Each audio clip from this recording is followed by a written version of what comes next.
Good evening.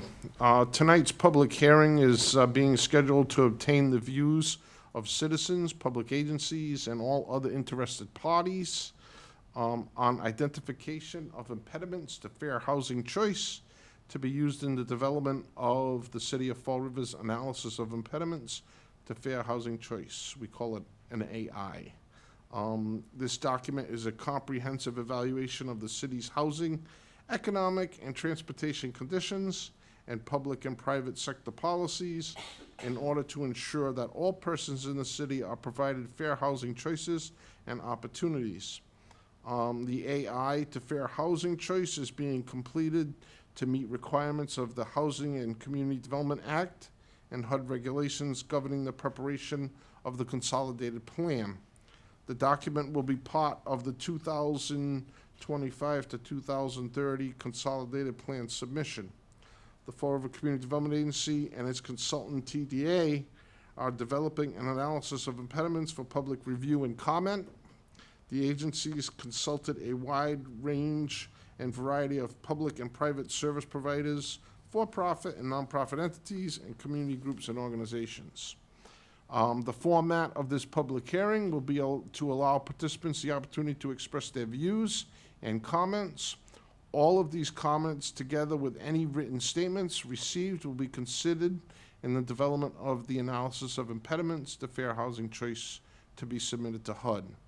I will turn the public hearing over to Jennifer and Katie from the TDA Consulting to make a brief presentation. Then I will take testimony from the public about fair housing choice. Okay, thank you.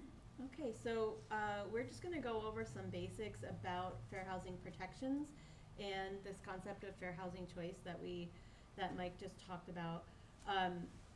Both of these concepts are covered in the analysis of impediments to fair housing planning document, or the AI.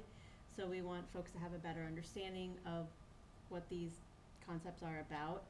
We're also going to talk about the HUD requirements and why we have to do this plan as a HUD requirement, and then we'll go to the public comments. So fair housing protections are provided at the federal, state, and local levels, in some cases at the local levels as well. We're going to talk more specifically about federal and state protections. These protections are based in laws that have been developed over decades through acts of legislation and court cases, and this AI is focusing on those protections under the law as they relate to housing. So at the basic level, fair housing says that it's illegal to discriminate in the sale or renting of housing, including against individuals seeking a mortgage or housing assistance or in other housing related activities. Most of our guidance comes from the Fair Housing Act, which prohibits the discrimination based on a series of characteristics. And these characteristics are referred to as protected classes. And these classes are race, color, national origin, religion, sex, and that includes gender identity and sexual orientation, familial status, and disability. There are other federal civil rights laws that help to frame the protections as they relate to fair housing. And they include things like the Civil Rights Act, Section 504, the Rehabilitation Act, the Americans with Disability Act. And so we look at those laws as well. Civil rights laws also require that agencies receiving money from HUD make sure that there is a meaningful access to programs and activities for people with limited English proficiency and with disabilities, so that we're making accommodations for folks so that they can actively participate. As a recipient of federal funds, the city does need to comply with fair housing laws, and we're going to talk a little bit more about that in just a moment. Under the state law, there are similar protections as under the federal laws. So the state and federal laws both prohibit discrimination in the sale and rental of housing by property owners, landlords, property managers, mortgage lenders, real estate agents. And the state laws actually expand the protections beyond the federal laws to include ancestry, genetic information, marital status, veteran or active military status, age, familial status is included in the federal definition, and then also source of income. And I'm going to show you a little chart here in just a moment that gives you the side-by-side comparison. State law also prohibits landlords from discriminating against families with children under 6 because a unit may contain lead. So basically, a landlord can't say that, I think my house has lead, so I don't want to rent to children. They actually have to do something to abate the lead so that they're not discriminating against families with small children. So this is that side-by-side chart that I mentioned. These are the different protected classes down the middle. And you can see that there are the federal classes checked off on the left side, and then on the right side shows the more expanded protections under state law. So the other concept that we review in an AI is fair housing choice. And you can kind of summarize fair housing choice as the ability to access opportunity. So throughout history, there have been different ways that individuals have been denied access to housing opportunities of their choice. And so we look at those kinds of factors. Where we live matters because it allows us access to things like jobs and goods and services. So can we get to a grocery store? Can we get to healthcare facilities? What are the schools like in the places where there is affordable housing? Is that housing decent and safe housing? So all of these types of things are related to fair housing choice, because housing is not just the dwelling unit that we live in, but the overall area and the access that we have to opportunities based on where we live. And so those are the concepts that we look at in this planning document that we're doing. So housing protections under the law, as well as access to opportunities in housing. As I mentioned before, HUD requires that all recipients of HUD funding affirmatively further fair housing, and they actually have to certify to that they're going to do that exact thing, and creating an analysis of impediments to fair housing and looking at what the challenges are around fair housing and then developing actions to respond to those challenges is one way that communities can demonstrate that they're affirmatively furthering fair housing. And so that's the purpose of this document, to demonstrate that yes, the city has looked at these challenges, identified them, and created an action plan for addressing the concerns. So that is the purpose and the HUD requirement. So I wanted to just share a little bit about the approach that we have to developing the AI. So we do data analysis. So we look at data coming from the US Census, the American Community Survey, and other data sources that are relevant to what's happening here in Fall River. And we take a look at things like demographics, housing cost burden, fair housing complaints, educational attainment, transportation commute times, lots of different factors that could affect access to opportunity. And then we take that data, and some of it we do map so that you can see it geographically. So those things are going to be all part of the plan that is developed.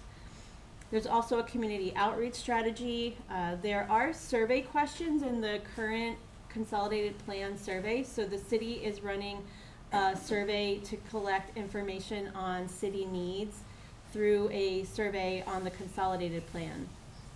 The consolidated plan is a 5-year planning document that cities, counties, state governments that receive money from HUD have to create every 5 years. It's like a strategic plan. It tells the community how they plan to spend the money. So there's a survey out right now for that plan, and there are a series of fair housing questions in that survey. So folks are encouraged to take the survey. We also had stakeholder sessions where different community organizations came and shared their experiences with impediments to fair housing. And then we're holding this public meeting. Could you talk into the microphone? Sure, I didn't even realize it was on. Sorry about that. Is that better? It's Yeah. much better. Okay, thank you. And then finally, once we get through this whole process of collecting information, we'll create action steps that the cities will take to respond to the impediments that have been identified. And then that plan, once it's fully developed and the draft is ready, will be publicized and available for public comment. And there'll be a 30-day public comment period. So the public is welcome to review the draft of the document and provide feedback on the things that we've identified as impediments, as well as the actions that have been established to respond to those impediments. And our plan is to have the document published in November sometime, and then it'll be available for 30 days for public comment. And then those comments are received and considered, incorporated into the draft, and then the draft is finalized and made ready for submission to HUD next spring. And so that is the end of my presentation, and I think we're ready for Awesome. comments. Thank you so much, Jennifer. Again, the format of the public hearing tonight will be to allow participants the opportunity to express their views. So we ask persons to sign in on a separate speaker sheet, and I will call those people up to give their testimony. I just ask, when you do come up here, each speaker should state his or her name and address. So tonight we have, so far, I had 3 people that have signed in. I'd like Emmanuel Fernandez, if he can, to come up and give his testimony.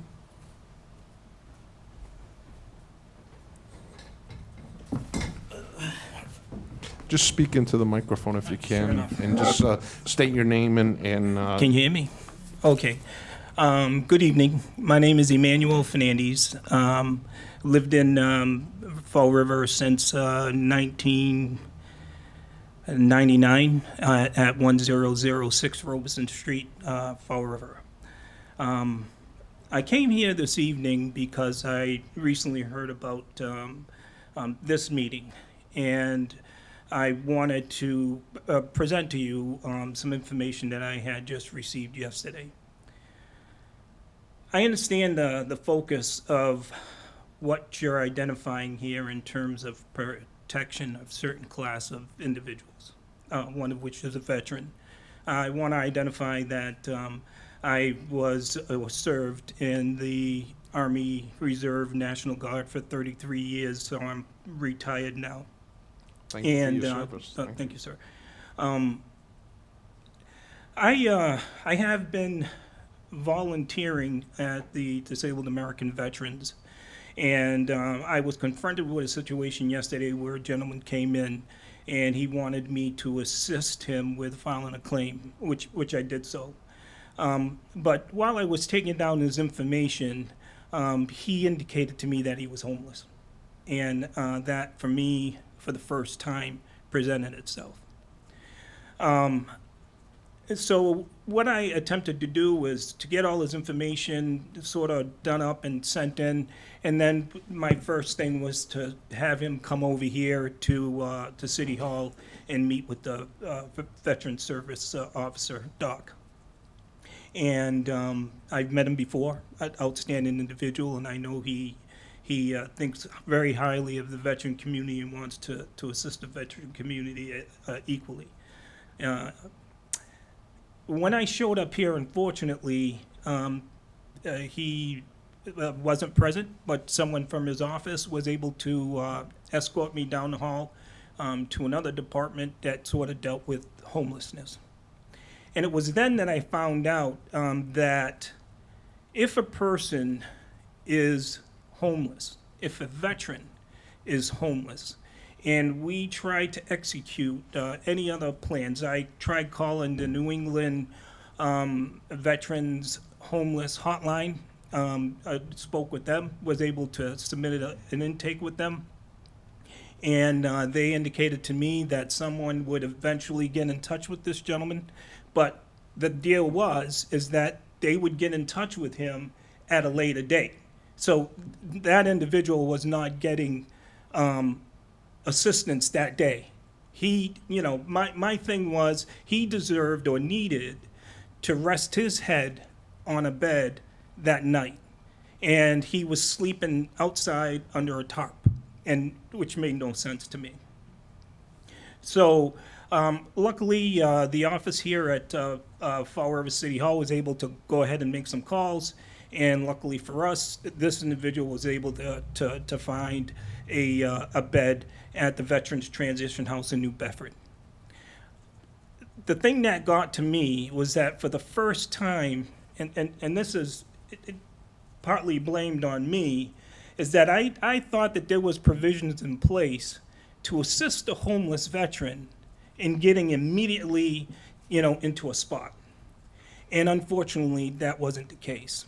So I challenge you to go out there and prove me wrong, and or put something in your report that deals immediately with rectifying a situation where someone who's in the protective category is not protected, right? Because then they become an issue that needs to be addressed.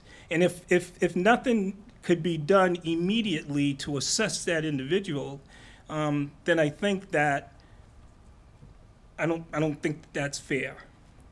As a veteran, and most veterans would fight tooth and nail to ensure that another veteran is taken care of. And that's what we do. We take care of our own.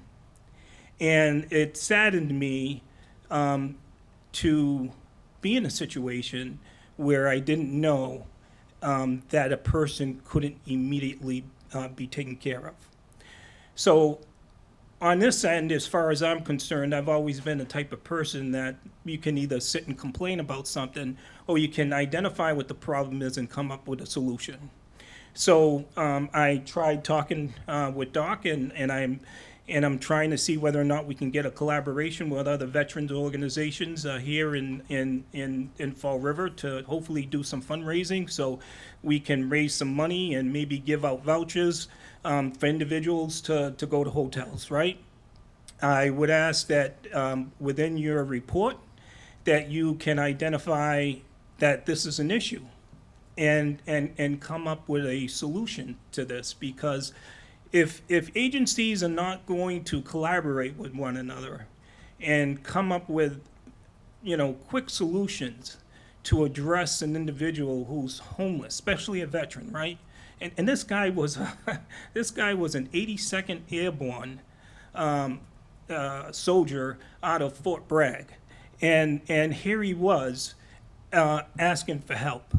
And I knew that was hard for him, right? Because in order to understand the magnitude of that, most individuals that probably step out of Fort Bragg won't ask for help, and he did. And what killed me, and which I'll never forget, is when he secured placement. He snapped to attention and he saluted me. All right. And I'm saying to myself, I said, listen, you don't have to salute me. And it killed me. It broke my heart, because I said to myself, something should have been in place where this guy, shouldn't have had to react in that capacity. So I'm going to thank you for listening to me this evening. I'm going to challenge you to please take this into consideration and come up with a plan and work with whomever you need to, and set aside whatever monies that can be set aside for vouchers or whatever. But I strongly feel that if a brother or sister veteran comes before anyone in the city of Fall River, that person should immediately be allowed to go to some place and lay their head for that evening, pending them getting involved in services, right? Because because from what I gathered, it was going to take between 3 to 4 days for a social worker to get involved and all this stuff to kind of come into play. So with that, I just want to say thank you very much for your time, and I would hope that you please address this in your report. Thank you, Mr. Fernandez. Navigating homelessness is an issue in the city. We're trying to make it easier. I'd like you to stay, if you can, for after the meeting, so that we can give you our information. Through this whole process, we've learned that education is a big thing in the city, to educate people. We do have things in place. My office, the Fall River Community Development Agency, works very well with the veterans organizations. So if it was brought to my attention or to the community development's attention that a homeless person is a veteran and they're homeless, we would do whatever we need to do to make sure that there's a roof over that person's head immediately. We appreciate your service, and, you know, for all of the people that are veterans, we appreciate their service. So please stick around so we can give you that information. And with you volunteering, if you come across that again, reach out to our agency and then to the Veterans Department. Definitely will help, and we'll make sure that that person's taken care of, okay? Sure enough. Thank you, sir. The next speaker to follow Emmanuel is, I'm going to say this wrong name, Talos. We'll just call him Doc. He is our veterans agent for the city. Welcome this evening, and thank you for being here. And we'll let you give your comments.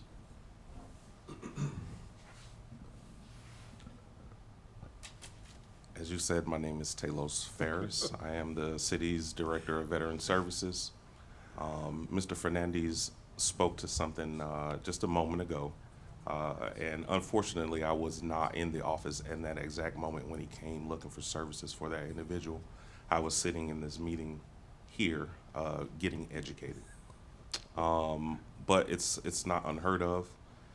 It's something that I frequently have run into since taking on the position. And I find that there are many, many, many things that keep veterans from being housed. I operate within certain parameters in my office. I can only do so much. So what we end up doing is reaching out to other communities like New Bedford, because they do have the Veterans Transition House, to assist us, you know, with housing some of our homeless veterans. There are a couple of things that I saw during the course of the, I'll call them information sessions we went through here over the last 2 days. One, which is really important, is the lack of the most updated information. I understand you guys pull information from where you can.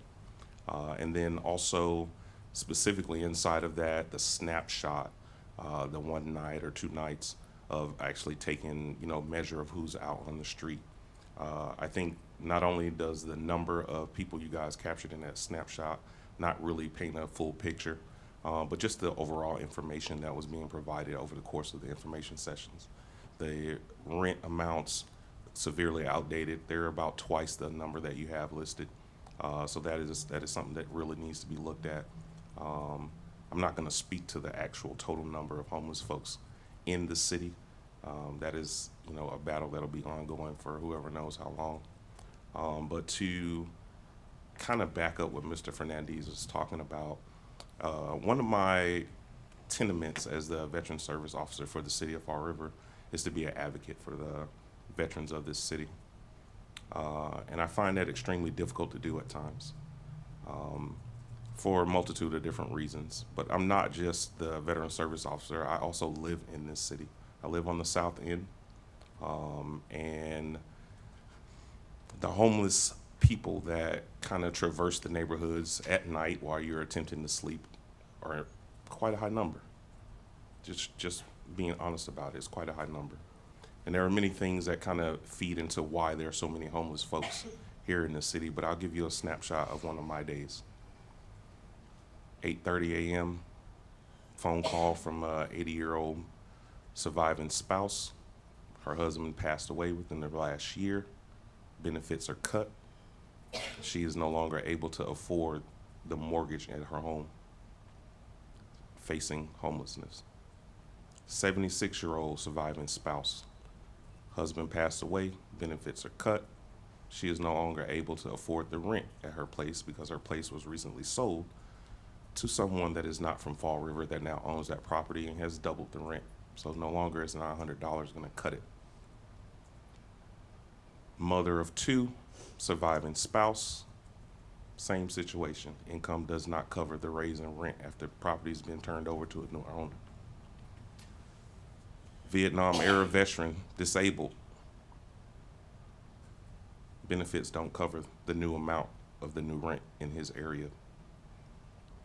That's just a snapshot of half the morning. When you add in the other factors that deal in helping people become homeless, you can never overlook hunger. Hunger is a major part of what also goes into homelessness. Bristol County is on the very top of the list with food disparity. The Veterans Association of Bristol County over on Pine Street has a number increase, seeing folks from across the county, not just here in Fall River. We'll say from April until this month, that number has gone from about 420-something people serviced in a month at the food pantry to almost 800. That's individuals and families. You couple with the fact that the public is allowed to fight back against anyone that may have attempted to put together veteran housing in any particular neighborhood, which I do believe is some sort of discrimination, if I'm not wrong. That would mean it would be the local administration and legislation's job to fight against that discrimination, to make sure that that came to fruition. But that is not what happened. And then I'm not speaking against the administration or the legislature, just speaking to the facts. We have to put a concerted effort together to find a way to put, as Mr. Fernandez said, the money that is necessary to figure out a way to match or do better than our sister city, New Bedford. With the Veteran Transitions House over there, I know they have a private partner that, assisted them in making that come to fruition, but that does not mean that we cannot do the same. Old mills, old schools, old buildings, there are opportunities. Even if that means knocking the building down to the ground and starting anew, there are opportunities. So as an advocate for the veterans in this city, I implore any and everybody that's involved with making decisions on what is considered fair market housing. That is not marketable, by the way. The prices are not marketable. The incomes in the area do not support the rents nor the mortgages that go along with what is called market housing. We need to do better. And I say we because I also work for the city. But again, I'm also a resident. So the people that I'm helping are also my neighbors. And it sits differently with me, having been on the street and know what it's like to go hungry, and then sleep in your car, and then have your car taken and have to sleep wherever you can. It's demoralizing when you've been a useful adult your entire life. Anybody that does anything near what I do on a day-to-day basis knows that right now, the majority of the people that we are attempting to house or help in any way, for the most part, have been useful adults the entirety of their life. But the current situation that we have presented in front of us, with a lack of supply and a whole lot of demand, is making for tougher times than we actually can deal with. So we have to find a way. Not only as leaders, city workers, as veterans, we all got to come together and find a way. I'm not sure what that looks like at this moment. I know what my plan is to attempt to, try to help rectify the situation. But in order to make that happen, we have to be steadfast in understanding that just because somebody wants to come into Fall River and build, if we're not gonna hold their feet to the fire and say, hey, yeah, you can build, but give me this number of low-income apartments or low-income condos, we have to take accountability on our side to make sure that we reduce the number of people that are on the street and reduce the number of people that are at risk of homelessness by taking measure of our own stock. And if we're not willing to do that, then are we here for the citizens of the city? Are we here for the veterans? I'm not gonna do a deep dive into other things that need to be said or that don't need to be said. I'm gonna make it simple. We have to work together, and somebody has to stand up and put their foot down and say, yes, you can build, but you have to give us affordable, low-income housing in the process. You got 8 units, I need 2. You got 100 units, I need 20. If we're not willing to do those things, this will not get better. I come from a city where it is not getting better. I've been connected to this city for almost 25 years, and all I've seen was that number continue to increase over the course of the last 25 years. In that manner, we are failing. As the new veterans officer, though, I intend to not fail. I am gonna rub some people the wrong way. I know that, and I go in the door knowing that. But in order to get stuff done as a leader, sometimes you got to make other people uncomfortable. But you also have to be willing to admit when you failed. And right now, we are failing miserably. And it's not okay. I thank you for the help you offered today, for the individual that relocating to this area that needed a place for him and his mother with, serious medical condition. But again, you got a snapshot of what I deal with every single day. That's just one instance. Before I made it to the 10 o'clock session this morning, I dealt with another individual, veteran, Marine, 16 years at a job, doors shuttered, no longer with an income. I got to get him housed. I got to get him some money in his pocket. He can't file unemployment because when you go to the unemployment office, they hand you a telephone even though there's a building full of people walking around. So I asked him for that number and I called that number. And you know what I got? A whole lot of options and buttons to push, and still waited and waited and waited. For a 60-something-year-old Marine veteran, I can only begin to explain to you his frustration. I can't use the words. How is he supposed to get help? The VABC over at Pine Street is doing everything that they can. The Veterans Kitchen on Wednesday, they're feeding as many people as they can. We can feed everybody in the world, but if we can't put them up somewhere, we're failing. This is not just a Fall River problem. It's a problem in New Bedford. It's a problem in Taunton. So much so the VSOs have started talking and putting chatter together about trying to figure out a way we can buy a hotel. We have to do something. Citizens also have to do something. It is unsatisfactory for citizens to come together in a concerted effort to turn down any place that would house veterans in any manner. That is unsatisfactory. Veterans have lived, died, and sweated and bled for this country and for this city. 4,000 of them live here in the city of Fall River. And it is not okay to turn them down when it comes to building something that should easily be set aside just for them.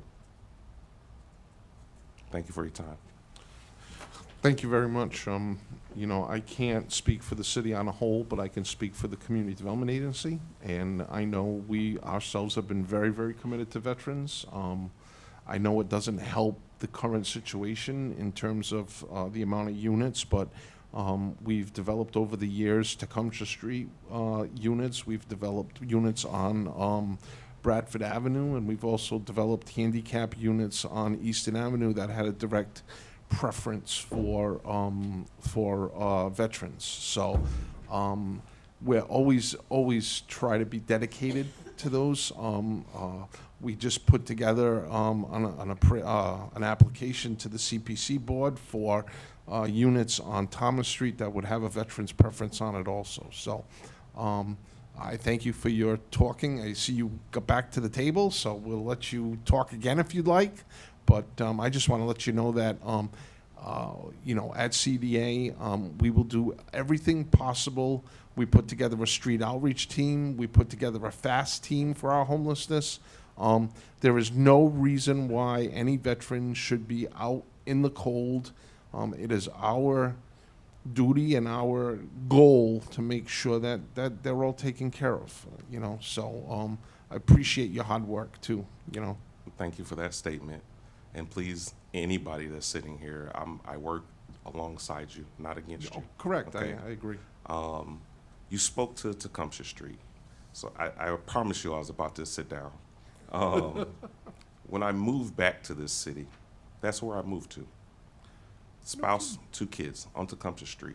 If you know this city, you wouldn't smile about that. No kidding. Tecumseh Street is not safe. Oh, it's. So that is one of my biggest pet peeves with when people attempt to house veterans. The very first place they attempt to house them is in the worst crime areas in that city, in that municipality, in that county, what have you. Fall River is a microcosm of the rest of the United States, okay? When I first faced homelessness, I wasn't in the Northeast. I was in the Southeast. And I got to a point where I was able to get on my feet enough to attempt to get assistance. And that assistance came in the form of a program called HUD-VASH. And if you're not aware of what the program is, clearly it partly has to do with HUD, but basically it's Section 8 for veterans, basically. And one of the things that really, really bothered me was the idea of a person that is shown, again, their entirety of their adult life, that they can be a useful, working, helpful individual that somehow fell upon hard times and is trying to build back up. You have this HUD-VASH program, which I'm pretty sure is in operation here in the area. And you stick veterans that are attempting to better themselves in the worst areas you can possibly find. That's not okay. Already on edge at all times from your service, and you stick me in a high crime area and I have to worry about my family's safety every moment of the day. And then something stupid happens right outside my home, or someone attempts to break in my home because it's a high crime area. I stand up for my home and my family, and I'm the one that gets prosecuted. The system is broken. Well, hopefully we can fix that. Yeah. Our next speaker is Christina DeFonseca. She is from South Coast Fair Housing. I'm glad that she was with us today. She can give us a little background of what she does and where her organization is. Thanks. My name is Christina DaFonseca. I'm the Executive Director of South Coast Fair Housing. We are a nonprofit fair housing organization. Our mission is to eliminate housing discrimination and increase equal housing opportunities for everyone. We serve all of southeastern Massachusetts, the Cape and Islands, and the state of Rhode Island. And our closest office to Fall River is in New Bedford. We will, though, if somebody can't travel to New Bedford, we will meet with them at their home or in their neighborhood, whatever works for them. So the work that we do is so we kind of work to achieve our mission in a few different ways. One way is through education and outreach, right? So we'll do a range of presentations. We'll try to get the word out about what the fair housing laws are and what people's rights and obligations are under those laws. We have information on our website and our social media, so you can find us that way. And we also investigate and advocate for people who have experienced or may experience housing discrimination. So one of the things that we do that's unique, and I believe we're still the only nonprofit organization doing this in our region, is fair housing testing, which is like secret shopping, but for housing discrimination. So that's one of the tools that we use to try to identify whether or not discriminatory practices are happening in the housing market. And then we're also available to sort of look at policy issues and try to improve policies to kind of try to break down systems and practices that are in place that prevent certain members of our communities from having equal access to housing. I will kind of add, I think, I think what I've been at all the meetings that have happened over the last couple of days, and I think, obviously, I think what everyone is sort of experiencing and has reflected is that there is just simply a shortage of housing, period, and a shortage of affordable housing for people who already live in Fall River and are simply trying to stay here. And I think what we see as an organization, certainly we have seen, I would say, since the eviction moratorium lifted after COVID, our volume of calls tripled, and it has stayed steady on pace with that, on that pace since. And the nature of the calls that we have received across our service area, but including Fall River, right? The kind of discrimination has become more overt and open. And it has been more challenging to actually obtain solid results for our clients. And I think part of a huge factor in that is because of the housing market. And the shortage of housing absolutely leads to more discrimination, and it results in certain people being more likely to be affected by the shortage of housing. So certainly people of color, people with limited English proficiency, people with disabilities, families with children, just to name a few, who will not only be more impacted by a shortage of housing in and of itself, but then also more impacted by discrimination that tends to increase when there's shortages of housing. So, we are available. If anyone feels like they need to reach out to us, they feel like they've experienced discrimination, they can contact us. Our website is at southcoastfairhousing.org. And I think that covers everything. So thank you so much. Cool, thank you so much. That's who I have as who signed in as a speaker. Does anybody else want to speak? Does, Mr. Hornsby? Come on, Yes. come, Reverend Thank Hornsby, you. come down, please. There were two things that James Hornsby, residents,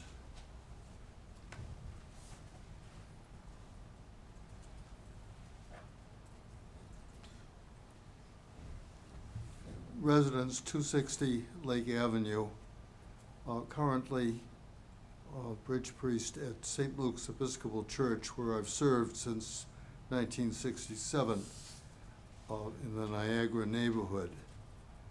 I'm also a member of the CPC committee. In order, I wanted to underline something that I think has been looked at, but it has to do with minorities and access to housing. And I was sure that someone else would say it. I don't know who's behind me, but everyone in front of me looks like me. And regardless of where we see the information, the overwhelming evidence is that white people have more money than people of color. So that when rents increase and when people of color move into our city, disproportionately rental increases become more of a burden to people of color who are more likely to be poorer.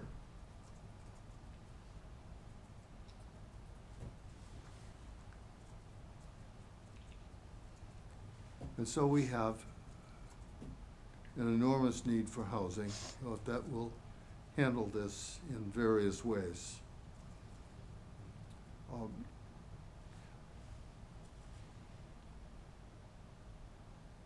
The other item that I wanted to mention was the CPC committee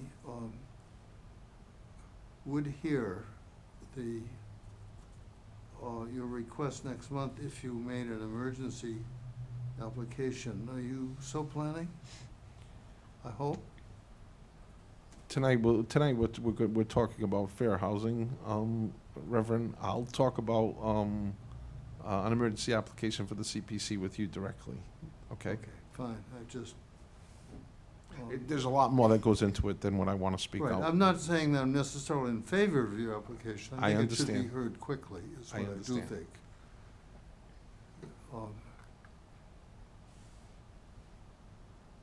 That's it. Oh, yes, I heard about the meeting this afternoon and finally found out where it was around 4:30. Our church is diverse. We didn't know about it. Maybe you could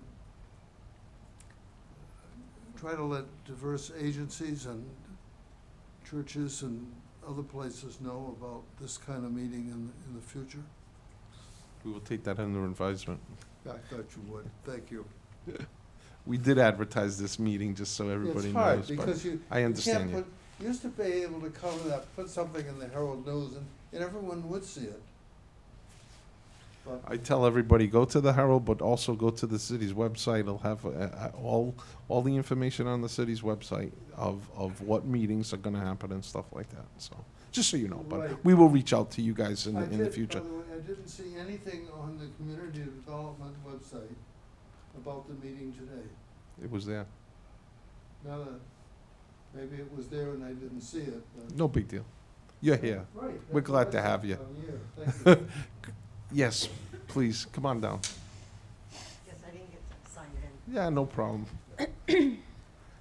Just listen, just give us your name and address.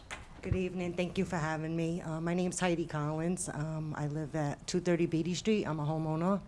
I've been an advocate for over 25 years. I currently hold a position as a director of programs at the Southeast Center for Independent Living. We're right here on Troy Street, right, your neighbors. And so I'm here today as the Independent Living Center. We serve individuals with disabilities, all ages, including elders. And we have 10 independent living centers throughout Massachusetts, and all of us are chartered through the state as independent living centers to provide 5 core services. So we provide information referral, skills training, peer counseling, advocacy, a lot of advocacy, especially around housing, and nursing home transition and prevention. We're chartered with also with the mission of choice and giving people with disabilities a choice to live in the community with the services and the supports that they need to be independent. And getting them out of nursing homes is one specific area that we know is a challenge, but we work with them on trying to get them back into the community. And the housing shortage, I have never seen it as a born and raised in Fall River. I have never seen the housing crisis as large as I've seen in the last, especially since COVID. It's only, increased each and every year. As an independent living center, housing is not one of our 5 core services. However, when you're serving people with disabilities and they're in need of affordable, safe, fair housing, they come to us for supports and services that they need. This last state fiscal year, from 7/1/2023 till June 30th, we served 550 individuals with disabilities. Of that number, 40% of them came to us for supports for housing. So we're serving a large population of people in need of housing, affordable and accessible housing. Of that 40%, we had 146 consumers that are in need of subsidized housing. 11 obtained housing in that year, which is probably because they've already were in a wait list. That's just a snapshot of a year.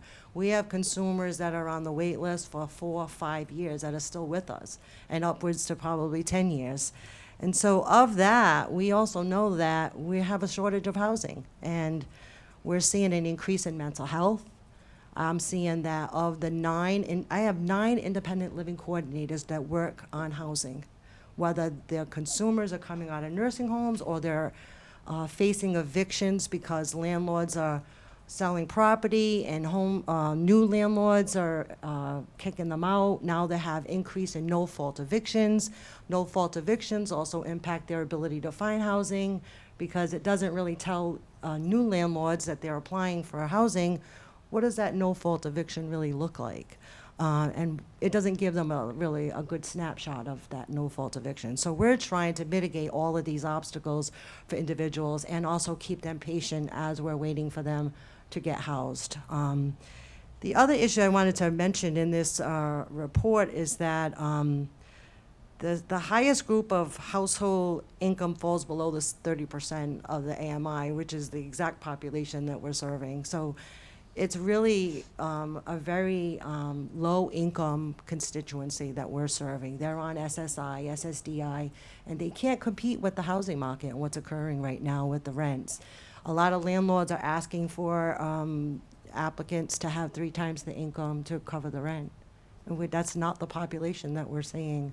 And it's really become a really dire situation for a lot of our consumers. I just heard yesterday, we have consumers that are in subsidized housing, so to deal with this whole fair housing choice and opportunity, we have consumers that are coming out of nursing homes, going into housing, and they're in need of in-home services, whether it's homemaking services, PCA services, to address their ADL needs. And when you have funding that's coming in from HUD for some of these developments, and there's bug infestation that's occurring, and they're not addressing that issue, it now impacts the medical conditions of people that are in need of PCA and homemaking services. And because we just heard about that, that's going to be an issue that we're going to be addressing with the fair housing, and making sure that there's some mitigation happening on that piece. The other issue that I wanted to address is that the fair housing choice opportunity does not exist for the individuals that we're serving. It's just getting harder and harder for people to get access to affordable and accessible. I mentioned earlier at the stakeholder meeting, and I did send you that report, the Housing Navigator, which I don't know if everybody's familiar with the Housing Navigator, but it's a hub of where there's resources that you can find apartments in Massachusetts. And there's a Housing Navigator report that was issued for all the IL Center regions on the number of units that are available in the region based on that specific independent living center. In our region, in the southeastern area, there's 464 units. And I just told you that 100 and something of just our consumers are looking for affordable units, let alone all the other social service providers or individuals that are trying to help people find housing. So there's definitely a disparity on the amount of housing that, is available to individuals with disabilities. And it's really causing a backlog on the wait list for people that are trying to get into affordable and accessible housing. I also shared earlier that we had a gentleman that was homebound. We deal with a lot of people that are homebound that are maybe on second and third floor apartments, and they're just waiting to try to get into accessible or first floor apartments, and those we know don't always exist. And this gentleman got up on the list finally for housing, which was in a federal development. He was placed in a first floor unit with which was considered, they thought, accessibility. And a lot of education needs to happen with the housing developments that are placing people into accessible units, because this gentleman is in a wheelchair.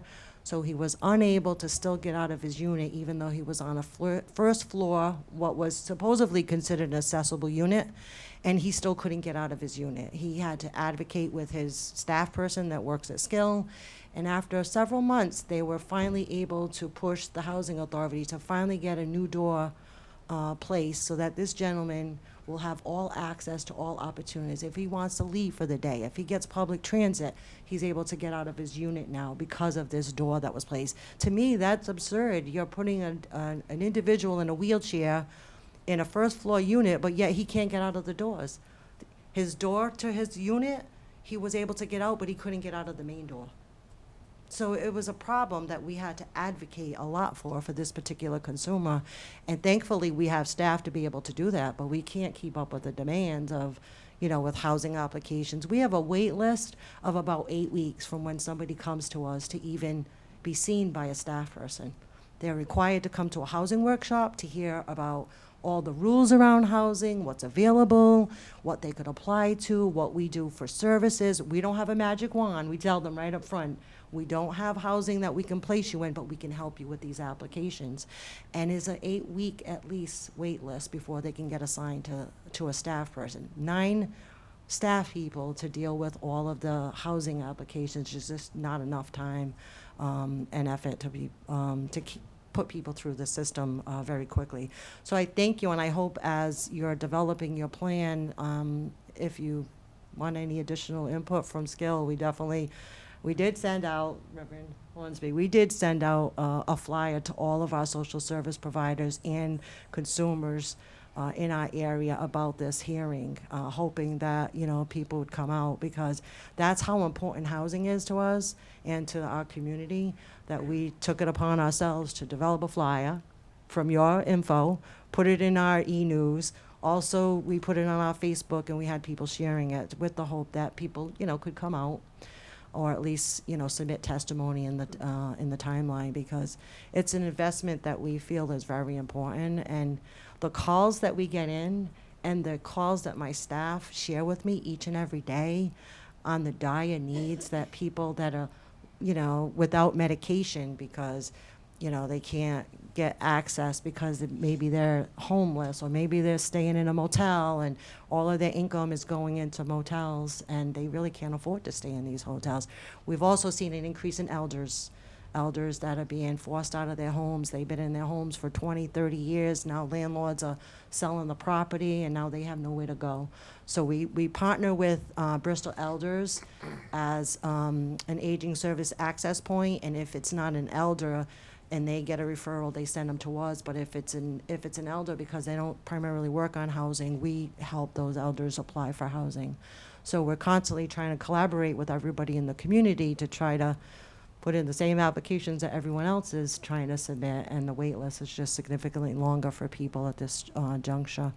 So I thank you for, you know, this opportunity to share, and hope that the disability community and the elder population is not forgotten in any plan, because we feel that it's a population that just cannot keep up with the high demand of housing. I appreciate it. I thank you for coming down and giving your testimony. Is there anybody else that would like to speak that didn't sign in? Speak now or forever hold your peace. You want to speak? Come on down, please. Please state your name and address, just for the record. My name is Lawrence Badger. I'm actually not a Fall River resident. I am a New Bedford resident, however, my daughter does live here. It has been housing is a big thing, even for veterans, and that's one of our biggest things, because we got the veteran transition house in New Bedford, but that can only be so much. I've had veterans come into my office, as I am the current commander of the Disabled American Veterans for the city of New Bedford, in the region. Our district is District 7, so it covers Fall River all the way down to Provincetown. Now, they come into the house, and I had a veteran come into the office, homeless, hungry, and scared. There's nobody to call. Where did you come from? Fall River. Who do I call in Fall River? Community development. All right, and I have called them and got, well, all right, well, have them come down and see us, or this, that, and the other thing. But also, I also was late, and it revised with fair housing. And quick story, my ex-wife, right, had a 40B apartment, right? Her stress level had subsided. She had a roof over her head for her and her children. And then she started making more money. Then, all of a sudden, was out of the guidelines of a 40B and was told either pay more money or get out. Well, unfortunately, she had to leave, right? It's stuff like that's happening to citizens within your municipality and within mine. That they're just getting boxed out. It's not fair, you know. At least with veteran housing, we have an opportunity to transition them into more, whether or not it be through a home loan guarantee, if available. Then you got to do credit and this, that, and the other thing. So it is tasking to do.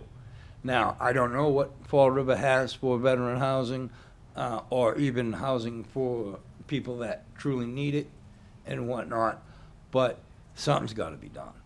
I mean, if there's a standard operating procedure, if a veteran walks through my door and says, I'm homeless, hungry, and scared, where do I go?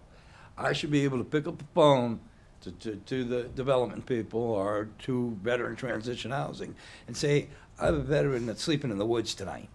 Do you got any space? And 9 times out of 10, I'm hearing no. and don't have it. You know, and you can convert even city buildings into transitional housing, and within probably 6 to 8 months, they could be moving up to the next level given the right guidance. Now, what I've seen at the BTH over in New Bedford, they got it pretty wrapped, but you know, that's their program. I can only go with what I know and what my program is. But yeah, at the DAB, I can show people how to use home loan guarantees, build up credits, and this, that, and the other thing. And do I want to extend it to Fall River? Absolutely. My daughter lives here. My daughter has friends here. I have friends here. You know, it's a matter of veterans. Because I've always been, if you take care of veterans, they'll come back for everybody else. That's what we do. We're soldiers. That's what we do. You know, we try to help out as much as we can. But if there's no help for them, then we're already stopped. Because the stress, the anxiety, the PTSD, it's real as can be. And when I come home in '99, I had no house, no job, lived in the woods, scared as anything. Finally, I said to the VA, you promised me things, help me. They did, because I was willing to get the help. Now, a lot of these, we can have as much housing as we want. But these people are not ready to accept the help, then I just don't know. You know what I mean? And I just want that to be known, that, you know, things like that, the 40B, if you get into a position where you can breathe a little, and then when you finally do and start to try to make it, the rug is ripped up underneath you. You know? That's got to change. The guidelines for 40B need to increase. You know, you can't make a certain amount of money, go over that by $1 and say, oh, well, now your $1,700 a month apartment is now $2,400 because you don't follow that 40B anymore. You know, and then 6 months later, that same person loses their job. Now they're back to qualify for 40B, but you got to start the process over again, like completely over. Waiting list. I've known people that have been waiting vouchers for 14 years to get housing. And then all of a sudden, within the last 2 years, there's nothing left. So do we build more housing, put more holes in the ground? Or can we take some either like the Armory or things that the city owns that aren't really being used for anything other than, you know, it being there, convert those into housing and have organizations run them,